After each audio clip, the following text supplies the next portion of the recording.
مش مطلوب أن تتحول القضية الفلسطينية إلى ورقة في درج هذا النظام أو ذاك حتى يلعب فيها ويحسن شروطه مع الأمريكان أو غير الأمريكان أو حتى مع الإسرائيليين. لذلك نحن قلنا طب إذا بدي أقول مصالحة، طب ما هو السبيل إلى المصالحة؟ أنا ما بقول بدي أرجع غزة بالقوة كفتح، أنا بقول لك تعال أنا وياك فلنذهب مرة أخرى إلى صندوق الاقتراع وليحكم الشعب الفلسطيني بيننا وليفصل الشعب الفلسطيني بيننا، على اعتبار أن المصالحة أن الانتخابات هي مدخل المصالحة. طب لمن نحتكم؟ إذا أنت بدكش انتخابات، وإذا بدكش تنهي انقلابك في غزة، وإذا بدكش الورقة المصرية، وإذا بدكش يا أخي المقاومة، هذا الشعار الكبير اللي مزركش اللي بطلنا نشوف منه إشي. طب إذا ما هو خيارك؟ إذا كل شو خيارك؟ إذا بدكش كل هذه الخيارات المطروحة الآن، إذا ما هو خيارك؟ هل مطلوب مني أنا أنه يعني القضية الفلسطينية الآن ترتهن في هذه العاصمة أو دلك؟ واحنا بنتعرض لمشروع كبير. انا بقول لك بكل صراحه الموضوع لم يعد حماس، عفوا يعني الدكتور حق الاجابه على كل هذه التساؤلات. انا جاهز، ولكن انا بقول لك بكل صراحه الموضوع الان اكبر بكثير مما يعتقد الاخوه في حركه حماس. اذا المطلوب تأبيد الاماره في غزه، اذا المطلوب تأبيد دوله الانفاق في غزه، اذا في تيار في حركه حماس اصبح منتفع من الانقسام رافض يا اخي مبدأ المصالحه ومبدأ عودة اللحم للوطن وللشعب وللقضية الفلسطينية. يا أخي المشروع الوطني الفلسطيني أكبر من فتح ومن حماس. القضية الفلسطينية أكبر. إحنا انطلقنا بال65 عشان نحرر فلسطين، مش انطلقت بال65 عشان نعمل دولة حدود مؤقتة في الضفة الغربية. حسين الغالبية العظمى من الشعب الفلسطيني لا تنتمي لحماس أو لفتح. لنستمع إلى آراء الشارع الفلسطيني عن حالة الإحباط التي يعيشها الشارع الفلسطيني. السبب في حالة الإحباط السياسي الموجودة داخل الشارع الفلسطيني أولا هي لها علاقة بعدم تحقيق أي إنجازات سياسية على المستوى الحقوق الوطنية الفلسطينية، الانقسام الفلسطيني الداخلي اللي بين غزة والضفة واللي بيعاني منه الشارع الفلسطيني. وضعنا احنا الاحتلال برضه من جهة والانقسامات الداخلية من جهة، هاي شتتت الشعب الفلسطيني لأبعد الحدود. فاحنا بنعمل يعني ان شاء الله بتصير الانتخابات مثل في موعدها المحدد، ان شاء الله بتصير المصالحه والتوقيع على الاتفاقيه المصريه خلال نهايه الشهر هذا مثل ما تم الاعلان عنه. بسبب الخلافات الموجوده بين الاحزاب، انه كل حزب بيشتغل على حزب، يعني مش انهم مع بعض وايد واحده يعني زي اي شعب ثاني، فلا كل واحد بده حقه، انه يعني سنين من الناس رح تاخذ مكانها وناس رح تاخذ يعني، فهذا هو مسبب ازمه. يعني حاله الاحباط طبعا هي بتعتمد على حاله الانقسام، يعني هو السبب الرئيسي حالة الانقسام اللي في غزة. أول شيء الإحباط هو نتيجة لإجراءات الاحتلال القمعية والاستيطان وتهويد القدس وبناء الجدار والاستمرار في ظل غياب رؤية واستراتيجية واضحة من قبل القيادة الفلسطينية. الشعب مش عارف لوين بده يروح. يعني أنا سأسألك سؤال، أنه حماس تحمل فتح الاعتقالات في الضفة الغربية، وفتح ليس لها علاقة. الأجهزة الأمنية في الضفة الغربية تقوم باعتقالات، وأيضا أجهزة حماس في غزة تقوم باعتقالات. لكن سؤالي لك أستاذ محمد، ألا ترى أن ما يجري مهزلة بكل ما تعنيه الكلمة من معنى؟ إسرائيل تهود الأرض، أكثر من 600 ألف مستوطن يعيشون في الضفة الغربية والقدس الآن، والخطة الإسرائيلية تتحدث عن 1,000,000 ويزيد خلال 2 أو 3 قادمين. وهنا نحن نتحدث عن انتخابات، نشارك أو لا نشارك، بل ونتهم بعض ونخون بعض ونكفر بعض في أحيان كثيرة، وعلى الأرض لا يوجد سلطة أصلا، لا في الضفة ولا في غزة. يعني حقيقة لا يوجد سلطة. القدس حدث ولا حرج، وحتى الأقصى يبكي أهله ويبكي حاله. فيعني ماذا تقول في الحال الفلسطيني؟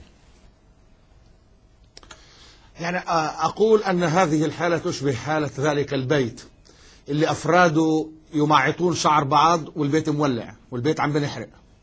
هذا كلام يعني مؤسف ومثير للغضب. هذا مرة أخرى هنالك أيضا مسؤولون عن ذلك الوضع.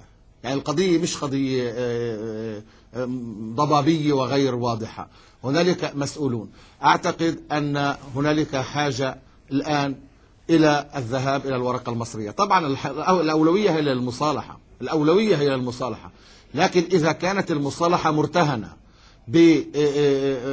باعتبارات إقليمية واعتبارات خارجية لا تمت إلى هذا البيت الذي يحترق بصلة، فلنذهب إلى الانتخابات. شوف شو اللي عم بيصير معنا اليوم. الأخ الرئيس أبو مازن ذهب إلى مفاوضات وقال أنه لا يريد المقاومة العبثية، إنما المقاومة هذه الصواريخ العبثية. وأنا أعتقد أنه هو محق في ذلك، لكن هو مخطئ في أنه ذهب وراهن فقط على قضية المفاوضات. المفاوضات بدون الاعتماد على الدعم الجماهيري وعلى دعم الشعب وعلى ثقة الشعب وعلى حركة الشعب، على الحركة الشعبية، هي مفاوضات عبثية. هنالك من في الإخوة في حماس اللي قالوا مقاومة، وعندما أتموا انقلابهم لم يعد حاجة للمقاومة هذه التي كانت تسمى مقاومة. أنا في اعتقادي أن الصواريخ التي كانت تطلق على سديروت لن تكن تطلق على إسرائيل، إنما كانت تطلق على المشروع الوطني الفلسطيني. ولذلك إذا اليوم حماس في غزة تمنع هذه الصواريخ لأنها تشكل خطر عليها على سلطتها في غزة. إذا هل سيمكن أن نسلم كشعب أن يكون قدرنا بين مفاوضات عبثية غير محكومة إلا لتوازن القوى على الطاولة، أو مقاومة عبثية لا تخدم مشروع سياسي؟ في أحسن الأحوال يتحدثون عن دولة مؤقتة.